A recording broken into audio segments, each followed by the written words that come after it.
नमस्कार दोस्तों, मैं हूं कीर्ति और मेरे चैनल आओ चले में आप सभी का स्वागत है। तो आज हम सुनाने वाले हैं आपको दृष्टिकोण पुस्तक, जो कि जेफ किलर जी ने लिखी है। इसका चैप्टर नंबर 8।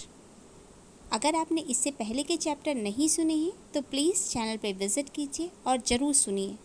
आपको बहुत अच्छा लगेगा और आपके दृष्टिकोण में ज़रूर बदलाव आएगा। तो आज का टॉपिक है शिकायत करना बंद कीजिए। आपको कैसा लगता है जब कोई अपनी सारी समस्याएं और शिकायतें आपके ऊपर डाल देता है? बहुत बुरा?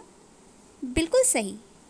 सच्चाई यही है कि कोई भी शिकायत करने वाले इंसान के आसपास रहना पसंद नहीं करता, सिवाय दूसरे शिकायत करने वालों को छोड़कर।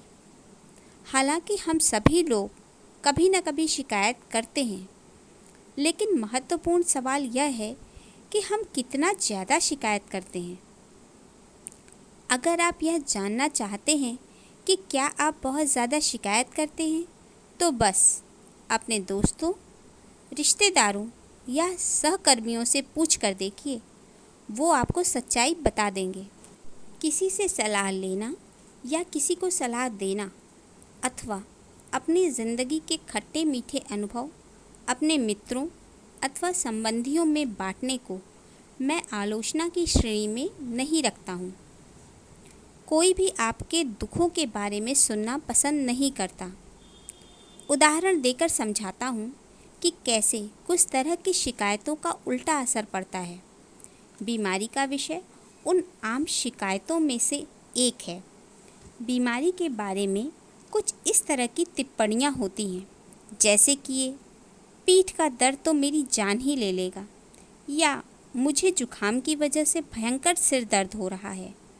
इससे भी बढ़कर कुछ लोग तो अपनी कुछ बीमारी का बखान उसकी तह में जाकर बहुत ही अच्छी तरह से समझाकर करते हैं, जैसे कि मेरी नाक से कुछ हरे रंग की कोई चीज़ रिस रिस कर टपक रही है।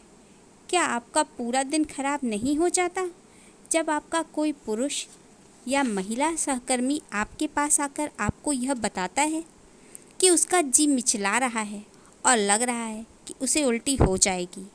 चलिए स्थिति का सामना करते हैं। मैं आपके लिए क्या कर सकता हूँ? अगर आपके पेट में दर्द है, मैं कोई चिकित्सक तो हूँ नहीं। अगर कोई समस्या है तो आपको डॉक्टर के पास जाना चाहिए। उससे भी महत्वपूर्ण यह, आप मुझे क्यों बता रहे हैं? हो सकता है आप सहानुभूति चाह रहे हों, लेकिन यह सब करके आप मेरा भी दिन खराब कर रहे हैं और अपनी बीमारी को और बढ़ा रहे हैं। अपने दर्द और दिक्कत के बारे में बात करके आप उसे और बढ़ा लेंगे और अपने आसपास के लोगों को आपको बीमार देखते रहने का एहसास भी दिला देंगे। जब आप बीमारी के बारे में शिकायत की जाती है तो तीव्रता का सिद्धांत सिर उठाकर सामने आ जाता है। यह कुछ इस तरह काम करता है, जब आप अपने दोस्त को अपने बुखार के दौरान हुई अपनी मानसिक पीड़ा के बारे में बताते हैं, तो आपका दोस्त बीच में ही आपको रोक कर कहता है, तुम्हारे साथ बस इतना ही बुरा हुआ? जब यह मुझे हुआ था तो मुझे तो 104 डिग्री बुखार हो गया था और मुझे अस्पताल में भर्ती होना पड़ा था। मैं तो बस एकदम मरने ही वाला था। या अगर आप किसी को अपनी पीठ या पैर की चोट के बारे में बताते हैं, तो गिन कर देखिए कि उसे कितने सेकंड लगते हैं बातचीत को बदलकर अपने पीठ और पैर के दर्द को बताने में। शिकायत करने वालों को यह खेल खेलने से प्यार होता है। उनका दर्द हमेशा आपके दर्द से ज़्यादा ही होता है। एक और पसंदीदा शिकायत का क्षेत्र होता है मौसम। जब बरसात शुरू होती है तो लोग कहते हैं, चारों तरफ कितनी गंदगी हो गई है और आज का दिन कितना खराब गया। हे भगवान! जब हम में से कोई इस तरह की बात करता है तो मैं तुरंत जवाब देता हूँ, सब कुछ भीग गया, लेकिन आज तो कितना गजब का दिन है। बरसात को खराब दिन कहकर आप अपने आप को एक नकारात्मक तरह से प्रोग्राम कर लेते हैं और फिर आपकी शिकायत मौसम को बदल तो नहीं देगी। कोई मतलब नहीं निकलता। उन चीज़ों के बारे में परेशान होकर जिन पर आपका कोई नियंत्रण न हो और जिसका आपके जीवन पर कोई महत्वपूर्ण प्रभाव न हो। और अंत में कुछ छोटी छोटी शिकायतें भी होती हैं, जैसे होटल में बैरा मेरा ऑर्डर लेने के लिए 5 मिनट तक नहीं आया, या जॉन को हमसे बड़ी खिड़कियों वाला ऑफिस मिल गया। इस तरह की छोटी छोटी चीज़ों की वजह से हमें ज़िंदगी में बहुत बड़ी चुनौतियाँ मिल जाती हैं और हम दलदल में फंस जाते हैं। मुझे बहुत ही आश्चर्य होता है कि आपको कोई परेशानी होने पर आप मेरे ऊपर कैसे नाराज़ हो सकते हैं। कुछ साल पहले मैं ऑफिस में बैठकर उन चीज़ों के बारे में सोच रहा था और उन बातों की सूची बना रहा था जो मेरे हिसाब से नहीं हो रही थी।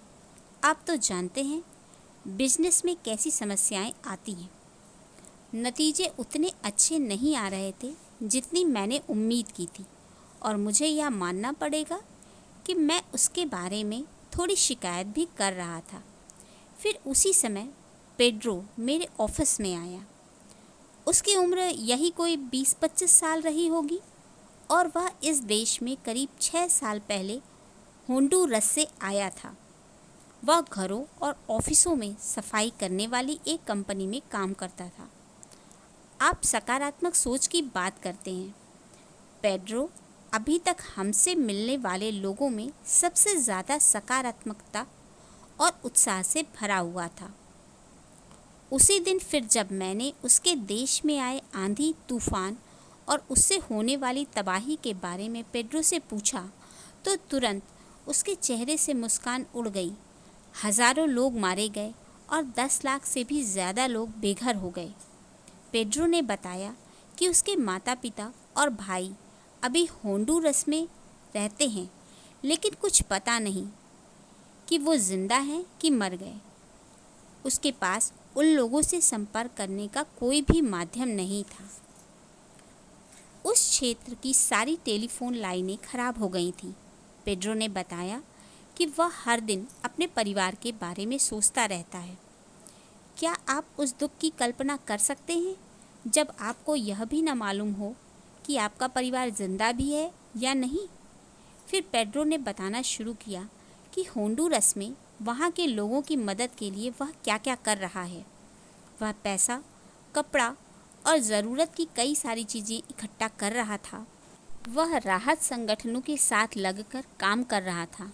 समस्याओं में बैठकर रोने के बजाय वह वो सारी चीज़ें कर रहा था जिससे लोगों का दर्द कम किया जा सके। पेड्रो से बात करने के बाद मैं सोचने लगा कि मेरी समस्याएं कितनी बेतुकी थीं और मैं कितना सौभाग्यशाली हूँ। मेरा विश्वास कीजिए, उसके बाद मैंने शिकायत करना बंद कर दिया। फिर पूरे दिन मैंने अपने अंदर एक नई ऊर्जा और एक बेहतर सोच का एहसास किया। कुछ हफ्तों के बाद पेड्रो दोबारा हमें दिखाई पड़ा और हाँ, हमेशा की तरह वह अपनी जीत भरी मुस्कान और अपनी महान सोच अपने साथ लिए हुए था। अच्छी खबर तो यह है कि उसके परिवार के लोग जिंदा थे। बुरी खबर यह है कि वो लोग बाढ़ में अपना सब कुछ खो चुके थे और उन्हें अस्थायी काम चलाऊ झोपड़ी में रहना पड़ रहा था।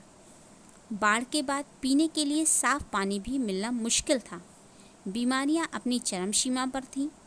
मैं तो यहाँ तक सोच भी नहीं सकता कि कैसा लगता होगा अगर किसी को अपना सब कुछ खोकर एक नए सिरे से ज़िंदगी शुरू करनी पड़े, खासकर ऐसी कठिन परिस्थितियों में। इसमें कोई शक नहीं है, पेड्रो के पास अपने परिवार के दुर्भाग्य को लेकर रोने के सारे कारण थे। उसे अच्छी तरह यह एहसास है कि शिकायत करने से केवल समय और ऊर्जा की बर्बादी ही होगी। पेड्रो, हम सभी लोगों को यह याद दिलाने के लिए मैं तुम्हें धन्यवाद देता हूँ कि शिकायत करना हमारी ज़िंदगी की चुनौतियों का समाधान नहीं है। चीज़ों को सही परिप्रेक्ष्य में रखना एक और मूल्यवान शिक्षा है जो हम पेड्रो से सीखे हैं। वह है चीज़ों को सही परिप्रेक्ष्य में रखने का महत्व। कई सालों में मैंने यह पाया कि शिकायत करने वाले लोगों में सही दृष्टिकोण का अभाव होता है। ये लोग अपनी समस्याओं को उसके अनुपात से बाहर जाकर देखते हैं। आशावादी लोग, महान सोच वाले लोग यह समझने के लिए तैयार रहते हैं कि जीवन में वास्तव में क्या महत्वपूर्ण है। डिक्शनरी के अनुसार परिप्रेक्ष्य का अर्थ होता है चीज़ों को उनके सही संबंध या सापेक्ष महत्व में देखने की क्षमता। जिन लोगों को आप जानते हैं उनके बारे में सोच कर देखिए। आपका कोई दोस्त ऐसा है जो बस थोड़ा सा ही थकने पर एकदम पूरी तरह झुक जाता हो? और वो भी कैसे लोग होते हैं जो अपने करीबी परिवार के सदस्यों के साथ शादी के मौक़ों पर केवल कुर्सी पर बैठने के विवाद को लेकर बहुत बुरी तरह झगड़ा कर लेते हैं। एकदम साफ नज़र आता है कि ये लोग चीज़ों के सापेक्ष महत्व को देखने का दृष्टिकोण खो चुके हैं। मैं समझता हूँ कि हम सभी लोग एडी रिकनबेकर से शिक्षा ले सकते हैं, जो पूरे 21 दिन तक जीवन की नाव में बहता रहा और एकदम नाउम्मीद होकर प्रशांत महासागर में खो गया था। अग्नि परीक्षा से बचने के बाद रिकनबेकर ने कहा था, अगर आपके पास पीने के लिए पर्याप्त ताज़ा पानी हो और वो सारी खाने की चीज़ें हों जो आप खाना चाहते हैं, तो आपको कभी किसी भी चीज़ के बारे में शिकायत नहीं करनी चाहिए। मैं अपनी कुछ चीज़ें आपके साथ बांटना चाहता हूँ जिनके लिए मैं बहुत ही आभारी हूँ। पहला, मेरे पास एक अच्छा स्वास्थ्य है। दूसरा, मेरी पत्नी के पास भी अच्छा स्वास्थ्य है। तीसरा, हमें ईश्वर ने अपना घर दिया है। चौथा, हमारे पास खाने के लिए पर्याप्त भोजन है और पीने के लिए स्वच्छ पानी है। पांचवा, हम अमेरिका में रहते हैं और अपनी आज़ादी का आनंद लेते हैं। छठवां, मुझे अपने काम से प्यार है। सातवां, मैं यात्रा करता हूँ और सकारात्मक लोगों से मिलता हूँ। आठवां, मेरे पास वफादार दोस्त हैं। नवां, मुझे ईश्वर के साथ अपने संबंधों से शक्ति मिलती है। यह तो मेरे जीवन में मिले वरदानों की एक छोटी सी सूची है, परंतु क्या आप जानते हैं कि मेरे पास इतनी अद्भुत चीज़ों के होते हुए भी कभी कभी जब मैं सोचने लगता हूँ कि ये सब मैंने कैसे पाया, तो मैं ईश्वर को धन्यवाद देता हूँ। इससे मेरी सोच को एक नई ऊर्जा मिलती है और मैं दोबारा सही रास्ते पर वापस आ जाता हूँ। तो वह किस तरह की शिकायतें हैं जो आप हाल ही में कर रहे थे? क्या वह वास्तव में ज़िंदगी और मौत के मसले हैं? अगली बार जब भी समस्याएं आपको जकड़ने जा रही हों, तो बस एक पेन और एक कागज़ लीजिए और उन सारी चीज़ों को लिखना शुरू कर दीजिए जिनको लेकर ईश्वर की कृपा के लिए आपको आभारी होना चाहिए। मेरा विश्वास मानिए, निश्चित रूप से यह आपकी समस्याओं को समाप्त कर देगा। अच्छी खबरों के स्रोत बनिए। मैं यह सलाह नहीं दे रहा हूँ कि बस आराम से बैठ जाइए और अपनी ज़िंदगी की सारी समस्याओं से किनारा कर लीजिए। मैं कहना चाहता हूँ कि अपनी समस्याओं के बारे में शिकायत करने के बजाय ज़्यादा बेहतर होगा कि आप अपना पूरा ध्यान और अपनी पूरी ऊर्जा उन कदमों पर केंद्रित करिए जो आपको समाधान की ओर ले जा सके, या कम से कम जो आपकी समस्या को कम तो कर सके। उदाहरण के लिए, आइए मानते हैं कि आप हाल ही में थका हुआ महसूस कर रहे थे, तो बजाय सबको यह बताने के कि आपको कितना खराब लग रहा है, नियमित व्यायाम करने का प्रयास कीजिए या बिस्तर में थोड़ा जल्दी चले जाइए। एक अनुमान के अनुसार 90% लोग तो आपकी समस्या के बारे में बिल्कुल भी परवाह नहीं करते और बाकी के 10% लोग खुश हो जाते हैं यह जानकर कि आपके पास समस्या है। गंभीरता से सोचें तो हम सभी लोग अपनी शिकायतों को कम कर सकते हैं। तो चलिए फिर आज ही से हम लोग खुद भी ऐसा करते हैं और दूसरे लोगों की भी ऐसा करने में मदद करते हैं। तो ये था चैप्टर नंबर 8। आपको कैसा लगा प्लीज़ कमेंट ज़रूर कीजिएगा और साथ ही साथ मेरे चैनल पर विज़िट करके और भी चीज़ों के बारे में जानकारी लीजिए। और भी पुस्तकें हैं, उन पुस्तकों को भी सुनिए। कुछ अच्छी बातें हैं, कुछ इजी टिप्स हैं, कुछ अच्छी रेसिपीज़ हैं, इन सभी के बारे में जानिए। और अब हम मिलेंगे आपसे अगले अध्याय में। तो धन्यवाद दोस्तों, और साथ ही साथ please like share and subscribe to my channel. और अगर नए हैं तो सब्सक्राइब के साथ साथ बेल आइकन दबाना मत भूलिएगा। तो मिलते हैं चैप्टर नंबर 9 में, जिसका टॉपिक है सकारात्मक लोगों के साथ रहिए। तो इंतज़ार कीजिए।